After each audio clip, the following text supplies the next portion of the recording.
From pregnant women in Hawkins Lab to Steve Harrington teetering on the edge of a table, from Will Byers finally getting his moment to shine to the possibility that Vecna isn't even the final boss, here's everything we think might actually happen in Stranger Things 5 Volume 3. Look, I've been watching this show since 20, and if there's one thing the Duffer Brothers love doing, it's pulling the rug out from under us just when we think we've figured everything out. Volume 2 ended with our heroes charging into what looks like their final battle against Vecna, but come on, we all know it can't be that simple. The title of the finale episode is literally The Right Side Up, which feels like it's screaming at us that everything we think we know is about to get flipped on its head. The most obvious theory floating around right now is that Vecna isn't actually the big bad we should be worried about. I'm fully buying into this one because it makes too much sense. Think about it. The Upside Down isn't even a parallel dimension anymore. It's just a bridge, a wormhole connecting Hawkins to something way worse called the Abyss. Dustin figured this out from Brenner's journal in episode 6, specifically from a notebook dated 1983, and suddenly everything clicks into place. The Demogorgons, the Mind Flayer, all those nightmare creatures we've been dealing with for 5 seasons didn't come from the Upside Down at all. They came from the Abyss, and Henry Creel just happened to stumble into their territory when he got banished there. Dustin literally drew out a map to explain it to the group, showing how there's an interdimensional bridge held by exotic matter connecting the wormhole to Hawkins, with this place he calls the Abyss being the true home of all the monsters. So here's where it gets interesting. What if the Mind Flayer isn't Vecna's creation or his puppet? What if it's the other way around? What if Henry Creel has been the puppet this entire time, manipulated by something far older and far more dangerous than we ever imagined? The show keeps dropping hints about this. When Noah Schnapp called Vecna misunderstood in that TV Guide interview, and Millie Bobby Brown literally freaked out and cut him off, that wasn't an accident. Who is the most misunderstood villain across the seasons? Loki Vecna. Really? Because No, shut up. oh. The cast knows something we don't, and they almost let it slip. I think we're going to find out that Henry was corrupted by the Mind Flayer the moment he entered the Abyss, and everything he's done since then has been orchestrated by this ancient entity that's been pulling the strings all along. Max even said it explicitly in episode 7 when she told the group that Vecna wants to move worlds, and Will elaborated by saying Vecna intends to merge Hawkins with the Abyss, remaking the world entirely. Which brings us to Will Byers, and honestly, it's about damn time. This kid has been sidelined for too long considering he was literally the catalyst for this entire series. Remember when he went missing on November 6, 1983? That was the moment everything started, and now here we are 4 years later on November 6, 1907, and it's all supposed to end. That's not a coincidence. Lucas literally theorized in episode 5 that November 6 was the day Will was taken and everything started, so November 6 could be the day it all ends too. The show has been building toward Will having his hero moment since the very beginning, and Volume 2 finally started setting up his importance with these new abilities he can tap into through the hive mind. The group keeps calling him a sorcerer now, and that's deliberate language. Mike specifically called Will a real-life sorcerer right after Will used his powers to help find the kids. Will has spent more time connected to the Upside Down than anyone except maybe Eleven. He was building tunnels for Vecna in his sleep during Season 2, and Vecna even confirmed this in Episode 6 when he visited Will in his consciousness, telling him that he was his builder all those years ago and that while Will was sleeping, he was actually building tunnels for Vecna every night. He was possessed by the Mind Flayer, and now he's discovered he can channel powers when he's near the hive mind. In Episode 5, Will even said himself that he doesn't actually have powers on his own. He needs to be near the hive mind to connect to it, and he doesn't think he can do it alone. My theory is that Will is going to be the key to turning the tables on Vecna and the Mind Flayer. He's going to use his connection to the hive mind to take control of it and turn all those Demogorgons and creatures against their masters. We already saw a glimpse of this in episode 5 when Will tapped into the hive mind through a revived Demogorgon and was able to take over Vecna's consciousness temporarily, hurting him enough to let Max and Holly escape. It's going to be Will versus Vecna in a battle for control of the hive mind, and that's how they'll buy enough time to execute their plan. In fact, the plan they came up with in episode 7 specifically involves Will using the villain's fear against him, after Max revealed that Henry Creel himself has a memory he's terrified of. That underground cave scene where young Henry murdered a man with a briefcase and a gun. But here's the thing that's been bothering me since I watched those episodes. That coming out scene with Will in episode 7 was beautiful and emotional and everything it should have been. Will told the whole group that he's like his friends in almost every way. They all like the same things, same movies, same games, except he doesn't like girls. At least not like his friends do. It also felt like the show was tying up his personal arc before something major happens to him. Joyce immediately comforted her son and said she would never leave him alone, and then Jonathan, Mike, Lucas, Dustin, Max, and Robin all agreed with her, and they shared one big group hug. The Duffers don't give characters that kind of resolution unless they're either about to do something heroic or about to die, or both.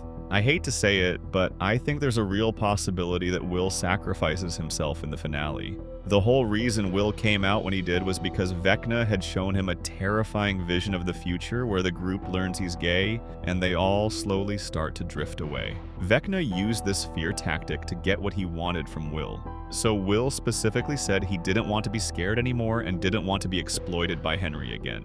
The whole theme of his arc has been about not wanting to be scared anymore, about finally being brave enough to be himself. What's braver than sacrificing yourself to save everyone you love? Plus, Will told Joyce in episode 7 about building the tunnels and expressed guilt that so many people died because of it, which feels like the show is setting up his redemption arc. Now let's talk about that Funko Pop moment on Jimmy Kimmel, because everyone's been analyzing the hell out of it, and for good reason. The Duffer Brothers were messing around with these character figures, and they specifically placed Steve Harrington right on the edge of the table where he kept almost falling off. Matt and Ross kept accidentally knocking him, catching him at the last second, making the whole thing feel super tense. If you think that was random, you haven't been paying attention to how the Duffers operate. They love leaving Easter eggs and hints in their promotional appearances, and that felt like a giant neon sign pointing at Steve's fate.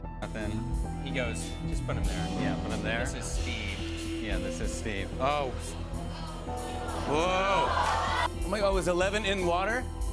11's in one. Oh! There it is. That's how Stranger Things ends. Thank you so much for being here. Steve's entire character arc has been about growth and redemption. He went from being the popular jock douchebag in season 1 to becoming the babysitter, the protector, the guy who puts everyone else before himself. His relationship with Dustin has been one of the heart and soul elements of the show, and we saw them have 2 separate emotional moments in these episodes. In episode 5, they had a full-on argument where Steve brought up Eddie, calling him dumb for trying to be a hero when he didn't actually save anyone, and Dustin started physically fighting him, though Steve wouldn't fight back. Then in episode 6, Steve and Dustin had a much-needed heartfelt moment where Dustin got choked up and told Steve he doesn't want him to die, and they both got vulnerable and shared a hug. They made up again in episode 7 when Steve acknowledged how hard Eddie's death must have been on Dustin and admitted that he's missed him, and Dustin shed a tear and they hugged. Again, that's the show tying up loose ends. I think Steve is going to sacrifice himself to protect the kids, probably giving Will the time he needs to take control of the hive mind or helping Eleven escape from Vecna's mental realm.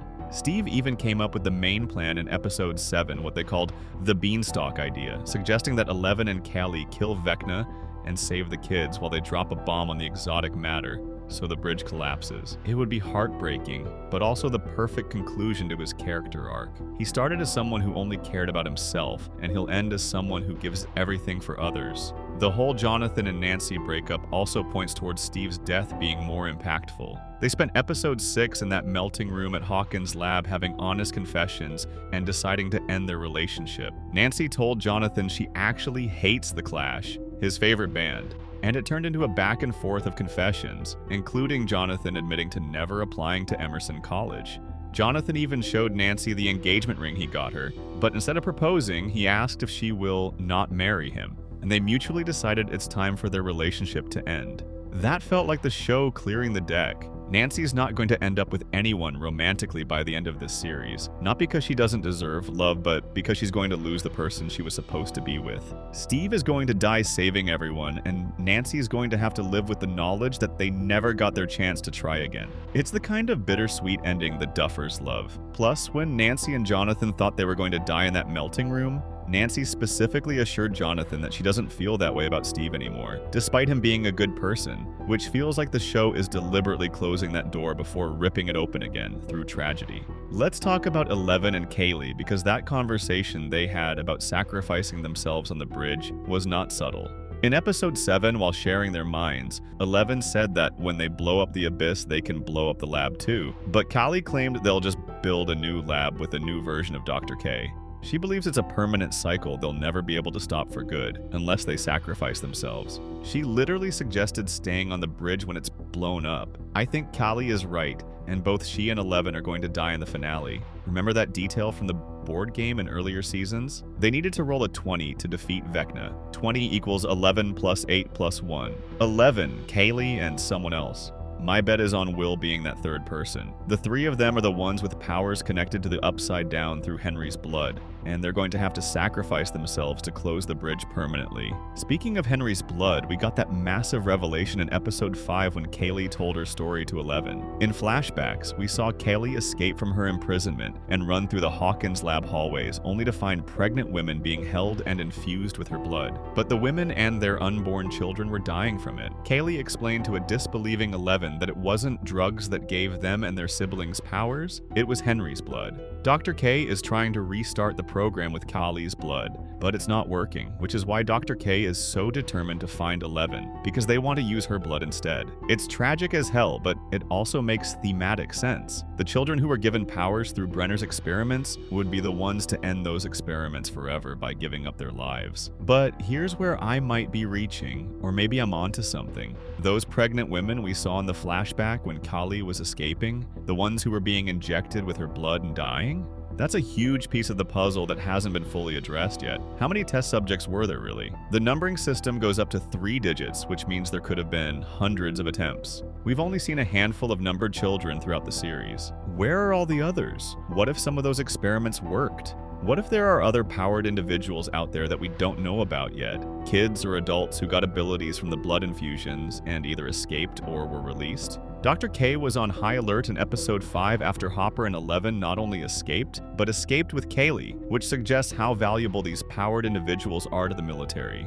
I wouldn't be surprised if Volume 3 introduces us to more test subjects, either as allies who show up to help in the final battle or as additional complications that Dr. K controls. The military has been hovering around the edges of this whole story, with Akers and Dr. K dealing with the effects of the Demodog attack at the hospital in episode 7 and being told there's a breach at the old lab. They clearly have their own agenda. Maybe they have been successful in creating new subjects and they're about to deploy them. The whole revelation about the powers coming from Henry's blood rather than from drugs is massive and it hasn't been fully explored yet. Eleven was horrified when Callie told her the truth, and in episode 6 she was clearly frustrated and finally coming to terms with reality, telling Mike that because she has Vecna's blood in her, this will never end. That's going to come into play in a major way during the final battle. I think Eleven is going to have to accept that part of herself, maybe even use that connection to Henry's blood to get inside his head in a way she couldn't before. She's been trying to maintain this distance between herself and Vecna, but what if embracing their biological connection is actually what gives her the power to defeat him? The plan they developed involves Eleven using a sensory deprivation tank located in Hawkins Lab in the Upside Down to invade Henry's mind and halt the ritual,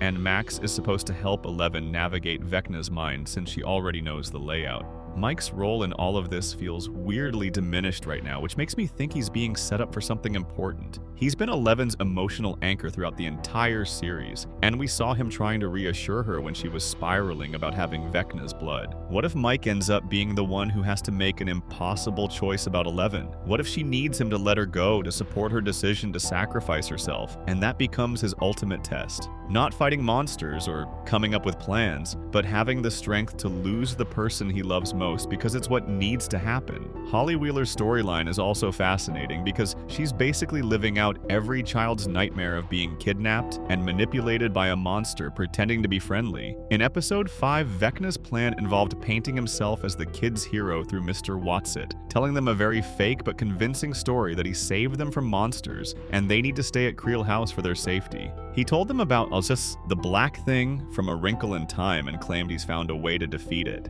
All of the kids believed him except for Holly, but that moment where Max abandoned her and then immediately Holly found her own way out through her Holly the heroic figure? In episode 6, Max made a shocking statement that Holly can't come with her through the portal, telling Holly she has to figure out how to make it home and that it doesn't have to be music, it can be anything meaningful. Holly told Max about her Holly the heroic figure that she carries with her, and Max convinced her that she is heroic, and suddenly another portal opened up for Holly too. That felt like the show telling us something about Holly's importance. She's the youngest member of the group to be directly involved in the Upside Down drama, and I think she's going to have a crucial role in the finale. Maybe her innocence or her belief in being heroic is going to be what breaks through to the other kidnapped kids and gets them to resist Henry's control. In episode 7, when Henry brought Holly back to Creel House after recapturing her, the other kids were concerned for her, and Henry told them they need Holly on their side if they want to save the world, prompting them to try and convince her to trust him. Even when Holly confronted Derek for not helping like he said he would, he lied to the other kids to save himself because Henry had threatened him. One thing I keep coming back to is the title, The Right Side Up, because it implies more than just fixing things, it implies a complete reversal or transformation. What if closing the bridge doesn't just separate Hawkins from the abyss, but actually transforms the Upside Down entirely? What if whatever they do in the finale doesn't just close the gates, but fundamentally changes the nature of that dimension? According to the plan, Dustin proposed leaving a time bomb next to the exotic matter located on the Upside Down, before everyone comes back to Earth with the 12 missing kids. The exotic matter is a key component in stabilizing the wormhole between Hawkins and the abyss, and without it, the bridge would simply collapse. Maybe the Upside Down becomes something else, something new. And our characters who sacrifice themselves don't really die, but become part of that transformation. I know that's probably too optimistic for what the Duffers have in store, but a guy can hope. Karen Wheeler's brief moment of badassery in episode 6 was incredible. She literally put a can of oxygen in a washing machine to create an explosion that killed the demo dogs when they were hunting for Max in the hospital. This shows that even the parents are getting involved in the action now. I wouldn't be surprised if the finale has every single character doing their part, with the parents and the kids all working together for the first time. Ted Wheeler might actually have to step up and do something useful, which would be hilarious and also kind of touching. Karen even wanted to come help save Holly in episode 7 when she learned where the group was going, but she was in bad shape and Mike convinced her to stay in the hospital for her health. Whatever happens in Volume 3, I'm not ready. After 9 years of watching these characters grow up and face nightmare after nightmare, saying goodbye is going to hurt.